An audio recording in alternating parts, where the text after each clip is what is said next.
नमस्कार, आप देख रहे हैं छत्तीसगढ़ का नंबर 1 न्यूज चैनल IBC 24। मैं हूं आप सभी के साथ रचना नीतीश। गुड मॉर्निंग छत्तीसगढ़ में आप सभी का बहुत बहुत स्वागत है। इस बुलेटिन में छत्तीसगढ़ की हर बड़ी खबरों से आपको करेंगे अपडेट, लेकिन सबसे पहले एक नजर अब तक की सुर्खियों पर। भिलाई में पड़ोसी युवक की चाकू मारकर हत्या। मृतक ने 2 साल पहले आरोपी के खिलाफ की थी शिकायत। एक आरोपी गिरफ्तार, एक की तलाश जारी।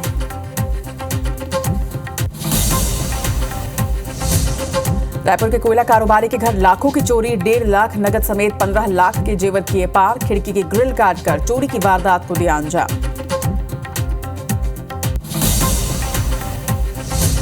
छत्तीसगढ़ में रफ्तार का कहर। सरायपाली में कार की टक्कर से बाइक सवार 2 युवकों की मौत। जांजगीर चांपा में अलग अलग हादसों में 2 की मौत।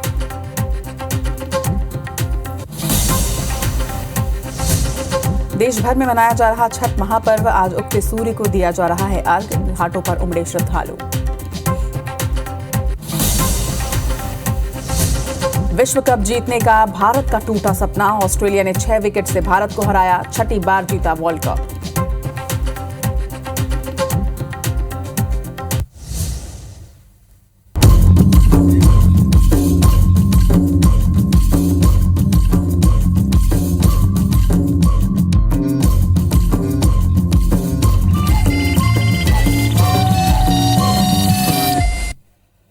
और हेडलाइंस की बात शुरुआत करते हैं गुड मॉर्निंग छत्तीसगढ़ की। और सबसे पहले आपको खबर सरायपाली से बता दें, जहां पर सड़क हादसा हुआ और इस सड़क हादसे में 2 युवकों की दर्दनाक मौत हो गई। बताया जा रहा है कि सरायपाली में एक कार ने बाइक सवार 2 युवकों को कुचल दिया, जिससे दोनों युवकों की मौके पर मौत हो गई।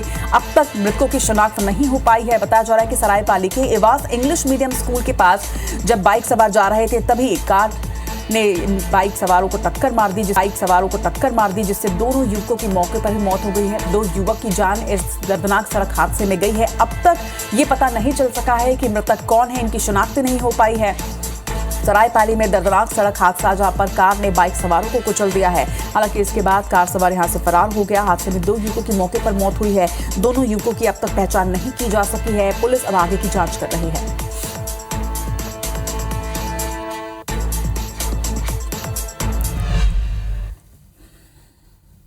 इसी तरह से जांजगीर चांपा में भी रफ्तार का कहर देखने को मिला, जहां पर नवागढ़ के 2 अलग अलग सड़क हादसों में 2 लोगों की मौत हो गई है। मृतकों में एक नाबालिग भी शामिल बताया जा रहा है। इन हादसों में 6 लोग घायल भी हुए हैं, जिन्हें इलाज के लिए नवागढ़ अस्पताल में भर्ती करवाया गया। नवागढ़ की नाला के पास तेज रफ्तार बाइक अचानक फिसल गई। इस हादसे में बाइक सवार युवक की मौत हो गई है। वहीं पीछे से आ रही बाइक भी इस हादसे की चपेट में आई। घटना में बाइक पर सवार 3 लोग बुरी तरह से घायल हुए हैं। दूसरा हादसा बताया जा रहा है कि खैरताल गांव में हुआ है, जहां पर एक ट्रैक्टर ने बाइक को टक्कर मार दी, जिसमें बाइक सवार एक युवक की मौत हो गई है, जबकि 3 लोग घायल हुए हैं।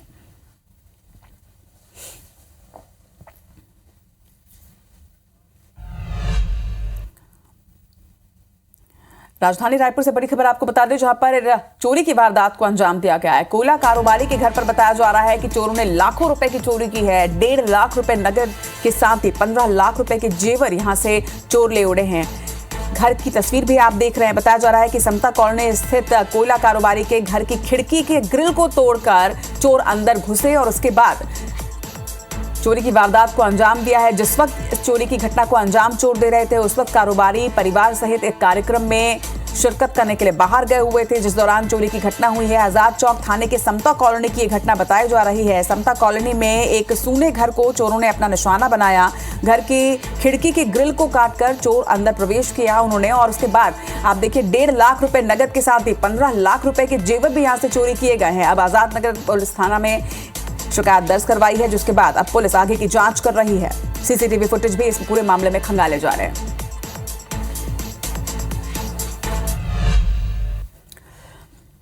खबरों में बढ़ेंगे आगे। छत्तीसगढ़ राजभवन में एक भारत श्रेष्ठ भारत कार्यक्रम के तहत छत्तीसगढ़ सहित 17 राज्यों और केंद्र शासित प्रदेशों का स्थापना दिवस मनाया गया। छत्तीसगढ़ के राज्यपाल हरिचंदन के मुख्य आतिथ्य में छत्तीसगढ़, मध्य प्रदेश, कर्नाटक, आंध्र प्रदेश, तमिलनाडु, केरल, जम्मू कश्मीर के साथ ही पंजाब, हरियाणा, दिल्ली, उत्तराखंड, झारखंड और केंद्र शासित प्रदेशों जैसे लद्दाख, चंडीगढ़, अंडमान और निकोबार द्वीप के साथ ही पुडुचेरी और लक्षद्वीप का स्थापना दिवस हर्षोल्लास के साथ मना। छत्तीसगढ़ में निवास करने वाले इन राज्यों के लोगों ने उत्साह के साथ इसमें भाग भी लिया। कार्यक्रम में राज्यपाल विश्वभूषण हरिचंदन का कहना है कि भारत अनेक रंगों के फूलों की माला है। हर राज्य की अपनी एक अलग पहचान है, वहीं विविधता होते हुए भी हम सब एक हैं, जिसकी वजह से विश्व में हमारी अलग साख है। दुनिया की सभी शक्तियां हमारे भारतवर्ष की प्रशंसा करती हैं।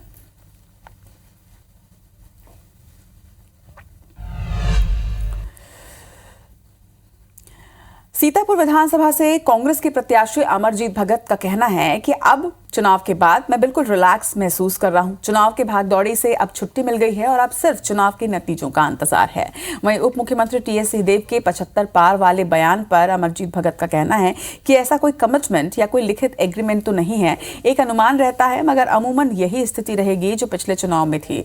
19-20 इससे हो सकता है। वहीं सीएम पद को लेकर जब उनसे सवाल किया गया तो उन्होंने कहा कि सीएम का फैसला हाईकमान करेगा। चुनाव का भागा दौड़ी से अब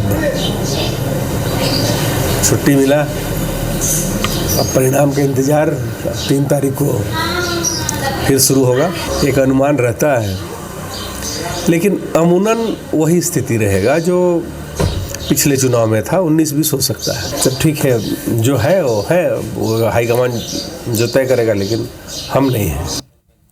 चलिए, तो प्रदेश में चुनाव हो चुके हैं। अब चुनाव के बाद नेता बिल्कुल रिलैक्स मूड में भी नजर आ रहे हैं और मीडिया से बातचीत में अलग अलग बयान भी सामने आ रहे हैं। इधर नेता प्रतिपक्ष नारायण चंदेल का भी एक बयान आपको बता दें, जहां उन्होंने कहा है महिलाओं के अधिक मतदान को लेकर उनका ये बयान सामने आया। उनका कहना है कि प्रदेश में शराबबंदी नहीं होने से महिलाएं काफी नाराज हैं और महिलाओं ने कांग्रेस के खिलाफ मतदान किया है। शराबखोरी की वजह से परिवारों में अशांति प्रदेश में देखी जा रही है। छत्तीसगढ़ में अपराध बढ़ने से महिलाएं भी काफी हद तक प्रभावित हुई हैं और इसीलिए महिला मतदान प्रतिशत जो है वो बढ़ा है और उन्होंने कांग्रेस के खिलाफ मतदान किया। ये कहना नेता प्रतिपक्ष नारायण चंदेल का।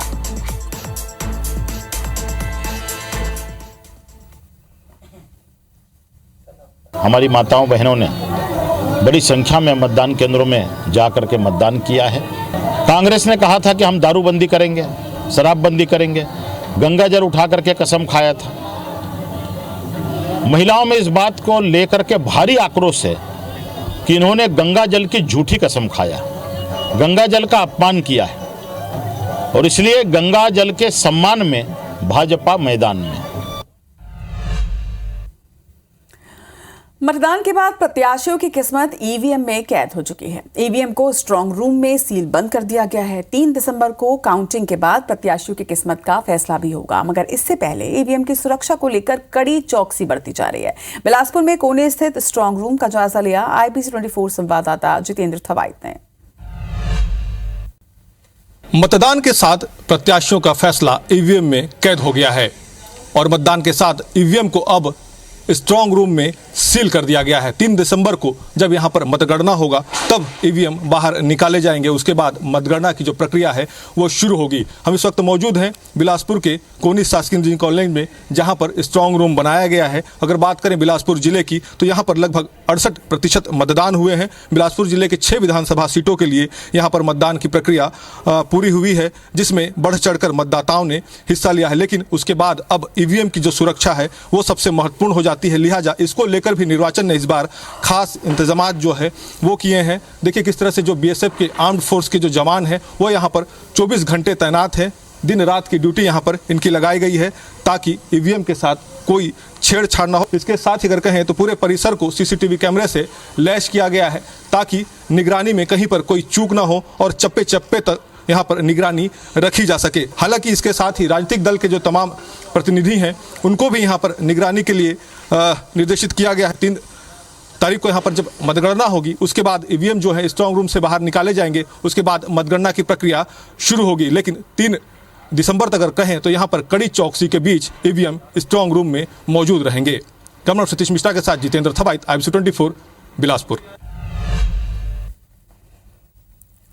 मतदान के बाद प्रत्याशियों का भाग्य तो ईवीएम मशीनों में कैद हो चुका है। वहीं ईवीएम मशीनों को सभी जिलों के स्ट्रांग रूम में कड़ी सुरक्षा के बीच रखा गया है। इधर रायगढ़ में भी 1085 मतदान केंद्रों की ईवीएम मशीन KRT कॉलेज में बने स्ट्रांग रूम में रखी गई है। यहाँ पर सुरक्षा के लिहाज से CISF के जवान भी तैनात है। वहीं राजनीतिक दलों के पदाधिकारी भी समय समय पर यहाँ पर ड्यूटी दे रहे हैं। उनका कहना है कि सुरक्षा को लेकर वो संतुष्ट हैं, मगर फिर भी पारदर्शिता बनी रहे और सुरक्षा में किसी तरह की कोई चूक ना हो, इसके लिए समय समय पर वो आकर निरीक्षण कर रहे हैं।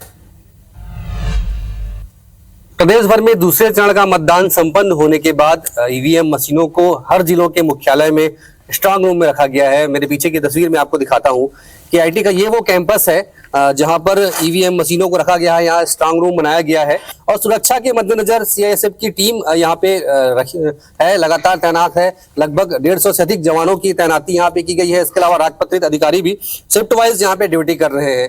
जिला कांग्रेस कमेटी के अध्यक्ष हैं अनिल शुक्ला जी, वो भी यहाँ पे मौजूद है। उनसे भी हम बात करने का प्रयास करेंगे। देखिए, ये रायगढ़ जिले के चारों विधानसभा की पेटियां यहाँ पे आई हुई हैं और सभी स्ट्रांग रूम में रखी हुई है। तो लगातार यहाँ पे हम लोगों की एक शिफ्ट बनी हुई है। हम लोग अकस्मात आकर भी निरीक्षण करते हैं। तो हालांकि इस तरह की कोई व्यवस्था वाली बात नहीं है, लेकिन फिर भी कहीं कोई दिक्कतें ना हो, कहीं कोई गड़बड़ी ना हो, कोई चूक ना रह जाए, इस तरह की व्यवस्था देखने की जिम्मेदारी जो है राजनीतिक दल निभा रहे हैं। औलख सिंह जी है, जिला भाजपा के उपाध्यक्ष है, वो भी यहाँ पे पहुंचे हुए हैं। वर्ल्ड कप चल रहा है एक और, दूसरी ओर आप यहाँ पे मौजूद हैं। आपके कार्यकर्ता भी दिन भर दिख रहे थे मुझे, क्या कहानी है ये? देखिए, रायगढ़ जिले के 80% मतदाताओं की जन आकांक्षा ईवीएम मशीन में कैद है। तो निश्चित रूप से हमारा यह दायित्व बनता है कि उनकी सुरक्षा चाक चौबंद रहे। इसीलिए समय समय पर हम भी आते हैं, कार्यकर्ता भी आते हैं और जो सुरक्षा बल है उनकी भूमिका निश्चित रूप से सराहनीय है। तो जाहिर तौर पर जो ईवीएम मशीनें हैं, इनमें कहीं ना कहीं प्रत्याशियों का भाग्य कैद है और उसकी सुरक्षा की जिम्मेदारी अब प्रशासन के भरोसे है और पूरी चाक चौबंद व्यवस्था यहाँ पे की गई है। लेकिन फिर भी राजनीतिक दल जो है वो लगातार निगरानी के लिए यहाँ पे आ रहे हैं। कैमरामैन जितेंद्र सोनी के साथ अविनाश पाठक, IVS24 रायगढ़। और रायगढ़ के बाद अब रुक करेंगे भिलाई की ओर। भिलाई में छठ घाट से लौट रहे एक युवक की हत्या कर दी गई है। बताया जा रहा है कि पड़ोसी युवक ने ही वारदात को अंजाम दिया है। आरोपियों ने चाकू मारकर हत्या की घटना को अंजाम दिया। आरोपी ने एक अन्य साथी के साथ बताया जा रहा है कि घटना को अंजाम दिया है। 2 साल पहले मृतक युवक ने आरोपी के खिलाफ शिकायत भी की थी, जिसके बाद रंजिश के चलते बताया जा रहा है कि घटना को अंजाम दिया गया। घटना में शामिल एक आरोपी की गिरफ्तारी कर ली गई है, तो वहीं एक की तलाश जारी है। खुर्सीपार थाना क्षेत्र की यह घटना बताई जा रही है। 2 आरोपियों ने मिलकर एक युवक की हत्या कर दी है। बताया जा रहा है कि मृतक छठ घाट से पूजा करके वापस लौट रहा था जब इस घटना को अंजाम दिया गया। पड़ोसी युवक ने ही चाकू मारकर हत्या की घटना को अंजाम दिया है। वहीं एक अन्य साथी भी इसमें संलिप्त था। 2 साल पहले मृतक युवक ने आरोपी के खिलाफ शिकायत की थी और इसी रंजिश के चलते बताया जा रहा है वारदात की गई है। इस खबर पर ज्यादा जानकारी के साथ हमारी सहयोगी कोमल इस वक्त हमारे साथ जुड़ रही हैं। कोमल, जिस तरह की ये घटना सामने आई है, छठ पूजा करके वापस आते वक्त पूरा हादसा हुआ है, किस तरह से कहां पर सुरक्षा व्यवस्था में चूक हुई है? क्योंकि छठ घाट में आसपास में काफी ज्यादा चौकसी उस वक्त रहती है और क्योंकि पर्व का ये वक्त है तो ऐसे में सुरक्षा व्यवस्था भी चाक चौबंद रहती है। जी, बताना चाहूंगी कि ये जो घटना है वो छठ घाट पर नहीं हुई है, बल्कि छठ घाट से जब वो वापस लौटा है तो वहां पर जो उनके घर के आसपास में जहां जैतखम है वहां वो घूमने गया था। मिनी माता नगर में रहता है वो। जो मृतक है विजय पासवान 22 वर्ष का है और उसकी जो 2 साल पहले जो आरोपी है भूषण साहू, उसके साथ उसकी लड़ाई हुई थी और वो शराब पी करके भूषण साहू उसके घर पहुंचा हुआ था। परिवार वालों के साथ उसने गाली गलौज की थी तो उसने पुलिस में शिकायत की थी और इस शिकायत के चलते जब पुलिस में उसने शिकायत की तो वो आरोपी काफी गुस्से में था और काफी दिनों से खुन्नस रखा हुआ था मन में कि जब उसके मौका मिलेगा तो वो मजा चखाएगा। और कल जब छठ घाट से लौटकर वो परिवार के साथ वापस आया है और जब अकेले वहां घूमने निकला है तब उसने उस पर वार किया, एक कटरनुमा चाकू से उस पर वार किया और जिसके कारण उसकी मौत हो गई। वहीं पे अस्पताल ले जाया गया परिजनों द्वारा, अस्पताल में से मृतक घोषित कर दिया गया। जो अपडेट अभी पुलिस ने दी है उसमें 2 आरोपियों को उन्होंने हिरासत में लिया है। पूछताछ लगातार जारी है। इस घटना में कितने लोग शामिल हैं, ये चश्मदीद के अनुसार इसमें 2 लोग शामिल हैं, तो जिसमें 2 लोगों को अभी हिरासत में लिया गया है और लगातार पुलिस उनसे पूछताछ अभी कर रही है।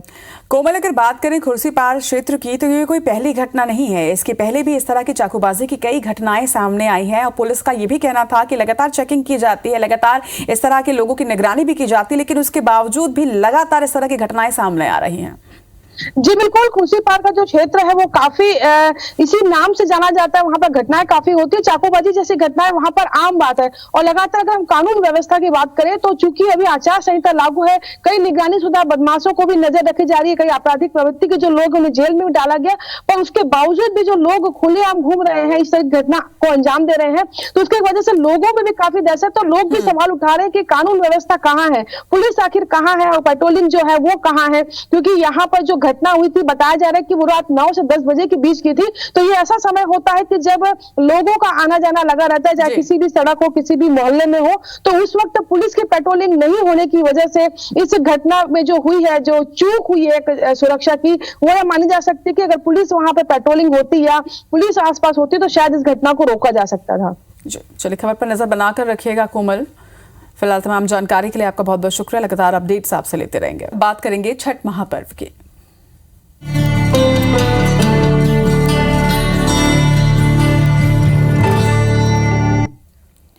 17 नवंबर को नहाय खाए से शुरू हुआ छठ महापर्व आज उगते सूर्य को अर्घ देने के बाद समाप्त हो गया। बलरामपुर और सूरजपुर में सैकड़ों की संख्या में श्रद्धालु नदी और तालाब के घाटों पर पहुंचे और विधि विधान के साथ विशेष पूजा अर्चना की। समितियों की ओर से व्रतधारियों के लिए घाटों पर विशेष इंतजाम भी किए गए थे, जो आप देख भी रहे हैं। बलरामपुर की ये तस्वीर, पहली तस्वीर जहां पर उगते सूर्य को किस तरह से अर्घ दिया गया, ये तस्वीरें आप देखिए। सुबह से ही जो व्रती महिलाएं थी वो घाटों पर पहुंची और कमर तक पानी में रुककर उन्होंने अर्घ दिया है उगते सूरज को।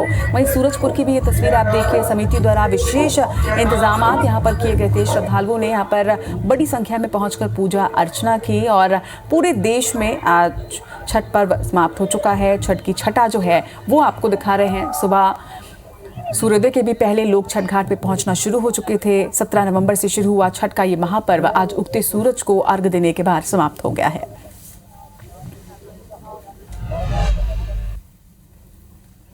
और अब आपको महादेव घाट की छठा भी दिखा दे। महादेव घाट में आयोजित छठ पर्व कार्यक्रम में सीएम भूपेश बघेल और पूर्व सीएम डॉक्टर रमन सिंह भी शामिल हुए। इस आयोजन को लेकर मुख्यमंत्री भूपेश बघेल ने कहा कि छठ पर्व बहुत ही कठिन तपस्या होती है। माताएं और बहनें बहुत कठिन व्रत करती हैं।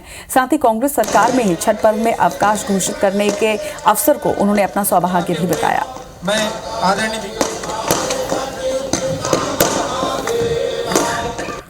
तो दो तस्वीरें आप देख रहे हैं। महादेव घाट की ये तस्वीरें हैं जहां एक तरफ सीएम भूपेश बघेल और पूर्व सीएम डॉक्टर रमन सिंह छठ महापर्व में शामिल होने के लिए पहुंचे, तो वहीं बृजमोहन अग्रवाल ने भी कल छठ पर्व पर आरती की। ये दो तस्वीरें महादेव घाट में छठ महापर्व की।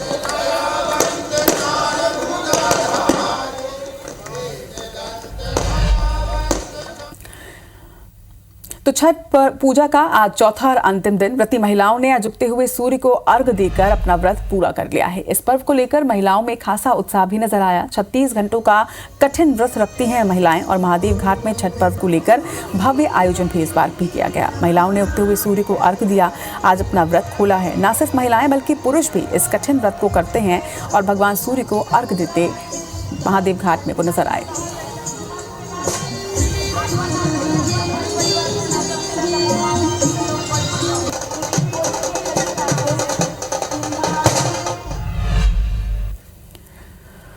और अब रुक करेंगे कुछ और खबरों की ओर। रायपुर के गोयल ग्रुप और मणिपाल हॉस्पिटल चेन ने मिलकर छत्तीसगढ़ में स्वास्थ्य सुविधाओं को नया आयाम देने के लिए एक विश्व स्तरीय 500 बिस्तरों का अस्पताल रायपुर के बरौंदा में खोलने का ऐलान किया है।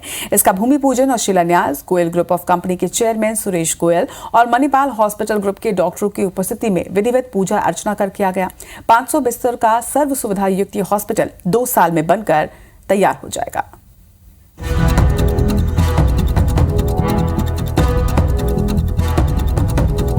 भूमि पूजन और शिलान्यास कार्यक्रम में मणिपाल ग्रुप के doctor Murli Srinivas, Pramod Aladharu, Goyal group of companies के चेयरमैन सुरेश गोयल, राजेंद्र गोयल और नरेंद्र गोयल सपरिवार उपस्थित थे। गिन्नी देवी गोयल मणिपाल अस्पताल मल्टी स्पेशलिटी हॉस्पिटल होगा, जिसमें स्वास्थ्य के क्षेत्र में मणिपाल अस्पताल के अनुभव के साथ सबसे बेहतरीन स्टेट ऑफ द आर्ट उपकरण और विशेषज्ञ डॉक्टरों की टीम होगी। इस प्रोजेक्ट में नर्सिंग कॉलेज, डॉक्टरों और रोगियों के अटेंडेंट्स के लिए आवासीय परिसर भी शामिल होगा। हम आपको बता दें कि मणिपाल अस्पताल का एकीकृत नेटवर्क है, जिसमें 17 शहरों में फैले हुए 33 अस्पताल हैं। इनमें 9,500 से अधिक बेड हैं, 5,000 से अधिक डॉक्टर और लगभग 16,000 कर्मचारियों की टीम शामिल है। ये परियोजना 2 चरणों में बनाई जाएगी, जिसकी प्रारंभिक क्षमता 300 बेड की होगी, जिसे आगे चलकर 500 बेड तक किया जाएगा। गोयल ग्रुप ऑफ कंपनीज के चेयरमैन सुरेश गोयल ने कहा कि एक छत के नीचे सारी सुविधाएं मिल जाएं। इस सोच के साथ ये हॉस्पिटल शुरू किया जा रहा है। यहाँ पर जीवन रक्षक के लिए सारी सुविधाएं एक छत के नीचे मिलेगी। यह है कि यहाँ एक छत के नीचे सारी सुविधाएं मिल जाएं, पर चूंकि विज्ञान का क्षेत्र इतना बड़ा हो गया है कि सारी नहीं तो वो जरूरी सुविधाएं जो हर आदमी को जीवन रक्षा के लिए चाहिए वो हम जरूर देंगे। आज के दिन मैं अपनी माँ को याद करता हूँ, उनकी प्रेरणा से ये हॉस्पिटल बना है। हमेशा बोलती थी कुछ ऐसा करो जो लोगों का भला हो। मैं उनको प्रणाम करते हुए मैं इस हॉस्पिटल की सफलता की कामना करता हूँ। मणिपाल ग्रुप के नॉर्थ वेस्ट डिवीजन के चीफ ऑपरेटिंग ऑफिसर प्रमोद आलाधारू ने कहा कि यह हॉस्पिटल हमारा सेंट्रल इंडिया का पहला हॉस्पिटल होगा। इसमें 60 से 65 स्पेशलिटीज होंगे। लोगों के हर मर्ज का इलाज यहाँ एक ही छत के नीचे होगा। छत्तीसगढ़ लगातार बढ़ रहा है। यहाँ के लोग अच्छे इलाज के लिए मुंबई दिल्ली जाते थे, अब उन्हें बाहर जाने की जरूरत नहीं होगी। वहीं मणिपाल ग्रुप के chief of medical services doctor Murli Srinivas ने कहा कि यह हमारे लिए गर्व का क्षण है। हम मध्य भारत में काम करने के लिए उत्साहित हैं। हमारी पहली हॉस्पिटल होगी जो मणिपाल की हॉस्पिटल सेंट्रल इंडिया में है। ये 300 बेड प्लस हॉस्पिटल है और ये टर्शरी कॉटनरी केयर में ऑपरेट करेंगे इस हॉस्पिटल को। इसमें 60 to 65 स्पेशलिटीज़ एंड सब स्पेशलिटीज़ रहेंगे। ये यूनिक ऑफरिंग जो है COEs के अंडर के डिवाइड में कर देंगे इनको। जैसे नेफ्रो साइंसेस, रीनल साइंसेस है एक और cardiac sciences, all under one roof. तो लोगों को कहीं नहीं जाना पड़ेगा, यही हॉस्पिटल में पूरा इलाज या ये हो सकता है, डायग्नोस्टिक सब इसी हॉस्पिटल में होगा। It's a pride moment for us and we are very much excited to be in Central India. This is, the first tertiary care, quaternary care hospital of Manipal in Central India. We are really excited to be here and we are sure this will be one of the state-of-the-art hospitals in this part, catering to the community around. Ginni Devi Goyal Manipal hospital आने वाले दिनों में छत्तीसगढ़ और आसपास के राज्यों के लिए स्वास्थ्य सेवा के लिए एक नया आयाम साबित होगा। इस अस्पताल में एक छत के नीचे हर तरह के इलाज की विश्व स्तरीय सुविधा उपलब्ध होगी, जो लोगों के लिए वरदान साबित होगा। राजेश मिश्रा, IBC 24, रायपुर। छत्तीसगढ़ की खबरों में फिलहाल इतना ही, लेकिन 9 बजे तक की दूसरी बड़ी खबरें आप देखिए खबर 9 बजे में हितेश व्यास के साथ। मुझे दीजिए इजाजत, नमस्कार।